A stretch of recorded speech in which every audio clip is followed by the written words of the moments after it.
Assalamualaikum warahmatullahi wabarakatuh. Kita masuk ke materi tentang industri periklanan. Materi ini diawali dengan iklan dan komunikasi pemasaran. Iklan dan promosi merupakan bagian yang tidak terpisahkan dari sistem ekonomi dan sosial masyarakat modern. Dewasa ini iklan sudah berkembang menjadi sistem komunikasi yang sangat penting, tidak saja bagi produsen barang dan jasa, tapi juga bagi konsumen. Kemampuan iklan dan metode promosi lainnya dalam menyampaikan pesan kepada konsumen menjadikan kedua bidang tersebut memegang peran sangat penting bagi keberhasilan perusahaan. Kalau kita bicara komunikasi pemasaran, ada dua istilah di sana. Yang pertama ada komunikasi, yaitu proses di mana pemikiran dan pemasaran disampaikan antar individu atau antar organisasi dengan individu. Dan yang kedua adalah istilah pemasaran, yaitu sekumpulan kegiatan di mana perusahaan dan organisasi lainnya mentransfer nilai-nilai antara mereka dengan pelanggannya. Komunikasi pemasaran sendiri merepresentasikan gabungan semua unsur dalam bauran pemasaran merek yang memfasilitasi terjadinya pertukaran dengan menciptakan suatu arti yang disebarluaskan kepada pelanggan atau kliennya.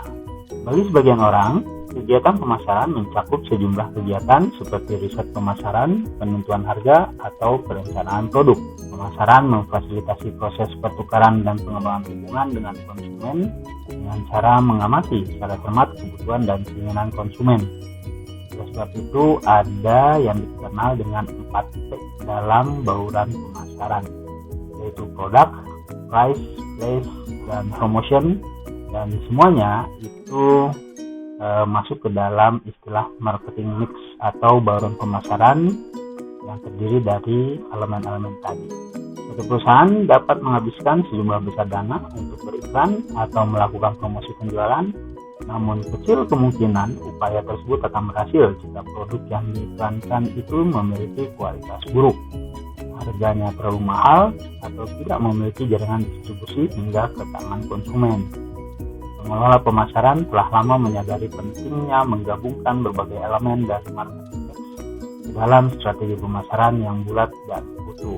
Pengelola pemasaran hingga kini masih ada yang beranggapan bahwa kegiatan promosi yang paling efektif adalah beriklan melalui media massa. Anggapan ini menyebabkan fungsi promosi suatu perusahaan selama beberapa dekade terakhir umumnya didominasi oleh iklan media massa. Perusahaan bergantung pada biro iklan dalam memberikan bimbingan dan saran kepada manajemen mengenai hampir segala hal yang berkaitan dengan komunikasi pemasaran. Bentuk-bentuk komunikasi pemasaran lain selain iklan di media massa seperti promosi penjualan atau pemasaran langsung masih dianggap sebagai pekerjaan tambahan dan lebih sering digunakan pada kasus-kasus tertentu saja. Untuk meluncurkan produk baru tisu Kleenex Softpak, Kimberly-Clark menganggarkan 75% dari keseluruhan anggaran periklanan untuk televisi, 23% untuk percetakan, 2% untuk pemasaran online untuk membangun kesadaran dan untuk mendorong konsumen untuk mencoba. Periklanan secara online dilakukan untuk meraih audiens televisi yang mungkin tidak melihat iklan tersebut di televisi. Diketahui bahwa periklanan secara online dan majalah ditemukan sebagai perpaduan yang paling efektif untuk membangun kesadaran merek. Saat ini banyak perusahaan mulai menyadari perlunya upaya mengintegrasikan berbagai kegiatan komunikasi pemasaran yang selama ini dilakukan secara terpisah-pisah. Kegiatan komunikasi pemasaran itu mencakup memasang iklan, pemasaran langsung, promosi penjualan, penjualan personal, pemasaran interaktif, dan hubungan masyarakat untuk mencapai komunikasi pemasaran yang lebih. Nah, jadi yang dimaksud dengan brand awareness atau istilah merek adalah kemampuan sebuah merek untuk muncul dalam benak konsumen ketika mereka sedang memikirkan kategori produk tertentu dan seberapa mudahnya nama tersebut dimunculkan. Konsumen dapat mengidentifikasi sebuah merek jika mereka diberi daftar merek-merek atau diberi sedikit petunjuk tentang merek tertentu. Namun, hanya sedikit konsumen yang dapat mengingat sebuah merek dari memori mereka tanpa bantuan suatu pengingat atau petunjuk. Ada dua tingkat kesadaran dalam hal ini. Yang pertama adalah brand recognition, dan yang kedua adalah brand recall. Brand recognition sendiri merupakan tingkat kesadaran yang cenderung dangkal. Misalnya ketika Anda mengingat tentang pasta gigi, atau apa yang Anda ingat dari pasta gigi? Mungkin Anda mengingat satu merek tertentu sering Anda gunakan. Sementara brand recall ada kesadaran yang lebih dalam itu. Melalui komunikasi kemasan efektif dan konsisten, beberapa merek jadi terkenal dan diingat oleh orang. Misalnya, kalau kita bicara tentang komputer, yang kita ingat adalah operating system Windows. Sementara di lain itu masih ada operating system yang lain seperti Windows atau Linux. Pengertian pemasaran yang paling populer adalah penjualan. Pengertian lain mengenai pemasaran adalah segala kegiatan yang terkait dengan iklan atau penjualan secara ekstern. Nah, tugas pokok periklanan yaitu mengkomunikasikan informasi seefisien mungkin kepada orang-orang yang beratus atau ribuan jumlahnya. Periklanan sendiri terkait dalam dua bidang kehidupan manusia, yaitu ekonomi dan komunikasi. Dengan pengertian khusus secara ekonomis, periklanan merupakan padanan bagi barang-barang baru. Dalam banyak hal, memperkenalkan produk baru tidak bisa dikerjakan dengan mudah apabila periklanan tidak bisa memberitahu orang-orang tentang produk tersebut. Sedangkan dalam bidang komunikasi, periklanan merupakan proses atau kegiatan komunikasi yang melibatkan pihak-pihak sponsor seperti pemasang iklan, media massa, dan agen periklanan atau biro iklan. Biro utama dari kegiatan yang dimaksud adalah pembayaran yang dilakukan para pemasang iklan melalui biro iklan atau secara langsung kepada media massa terkait atas dimuat atau disiarkannya penawaran barang atau jasa yang dihasilkan si pemasang iklan atau pengiklan tersebut. Nah, dengan demikian, fungsi periklanan itu yang paling utama adalah fungsi membangun brand awareness.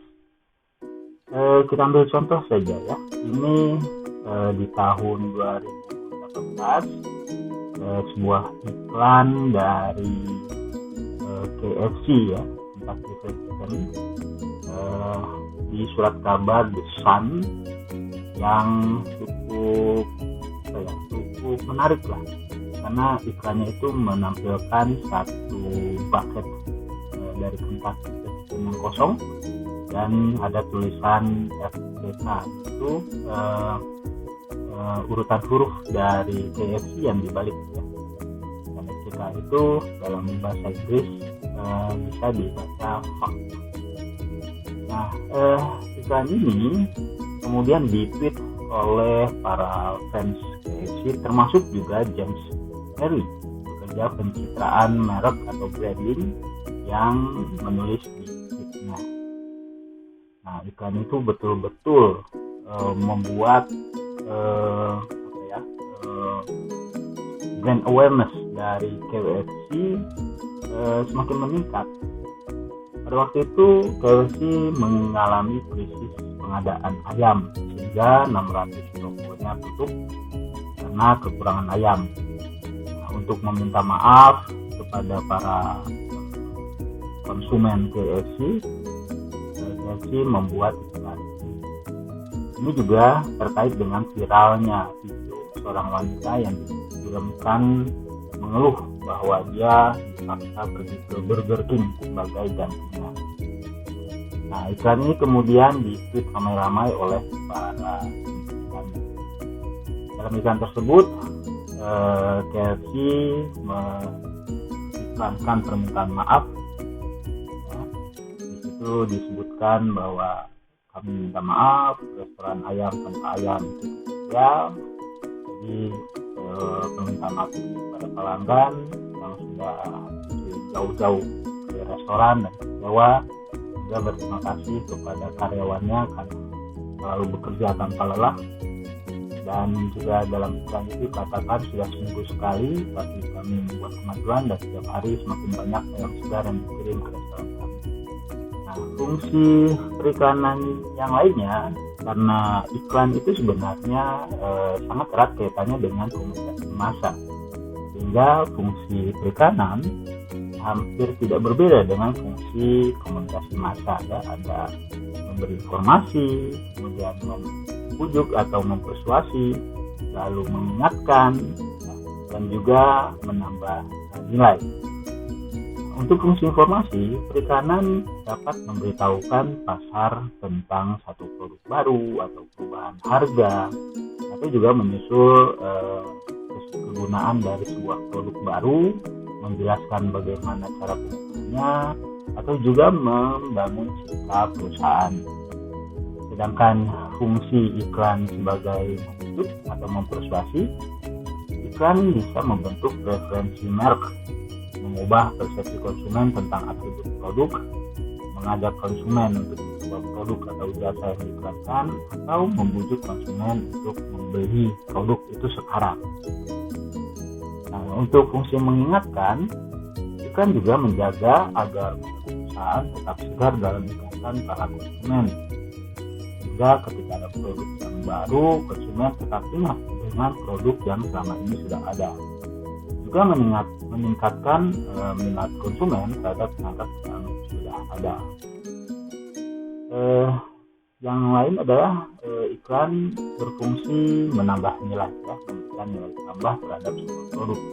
Iklanan memberikan nilai tambah pada merek dengan mempengaruhi konsumen, sehingga seringkali merek dipandang sebagai lebih elegan, lebih bergaya, lebih unggul dari tawaran pesaingnya. Atau misalnya produk sabun, sabun gift dengan sabun Lifebuoy itu punya brand positioning yang berbeda, dengan penambahan nilai, penambahan artisnya gitu ya dalam iklan itu akan membuat perbedaan. Lebih gaya kah, lebih unggul kah, atau misalnya sabun gift dengan sabun Lux, akan terlihat posisinya mana yang lebih gaya atau lebih punya rasa elegan ketika kita menggunakan gift atau kita menggunakan Lux.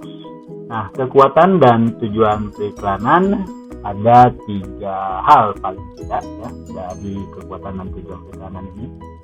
Yang pertama, kekuatan utama periklanan adalah membangun awareness seperti yang sudah disampaikan di awal-awal slide barusan ya. Selain itu juga kekuatan dari periklanan itu menambah nilai terhadap merek. Kemudian cost efektif untuk membentuk impresi. Cost efektif sendiri adalah berapa besar biaya yang digunakan oleh komunikasi pemasaran dan seberapa banyak orang yang dijangkau dari pemasaran tersebut. Nah, nilai tambah dalam periklanan ini bisa kita lihat misalnya di salah satu contoh berikut ini ya, bahwa Sariwangi sebagai positioning awal dia adalah dalam bentuk celuk.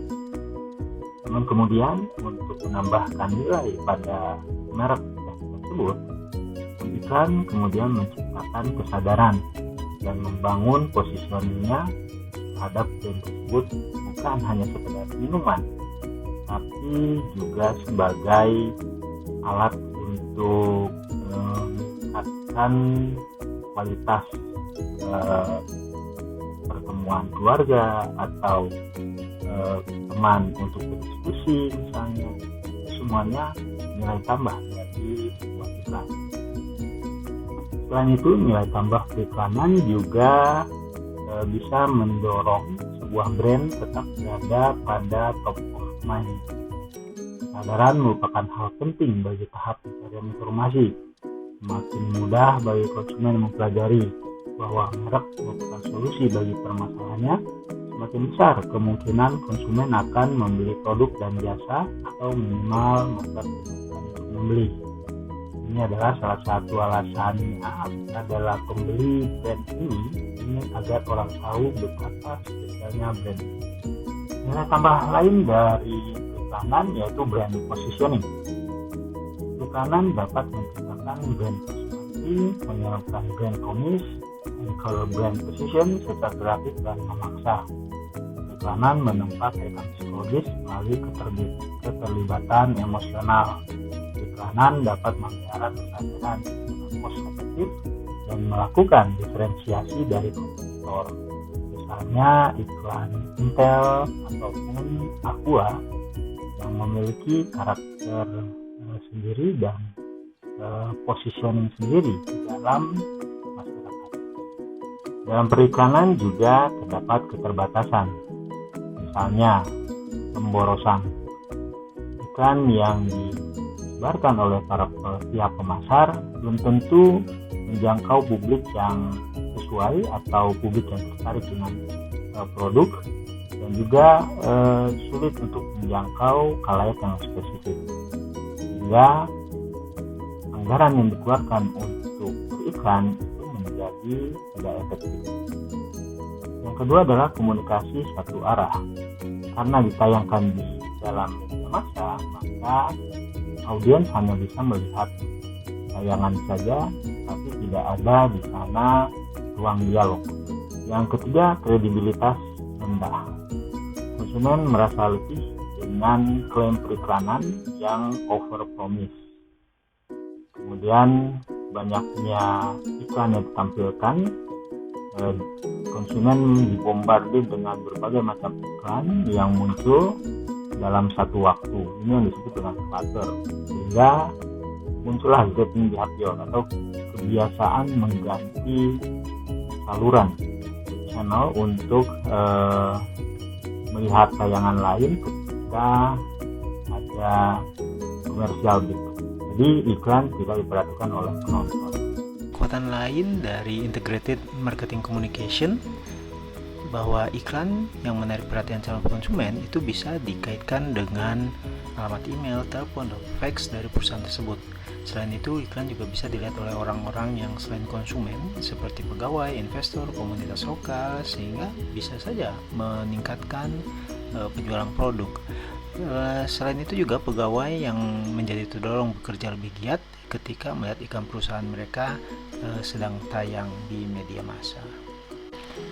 Oke, itu yang bisa saya sampaikan kali ini. Sampai ketemu lagi. Assalamualaikum warahmatullahi wabarakatuh.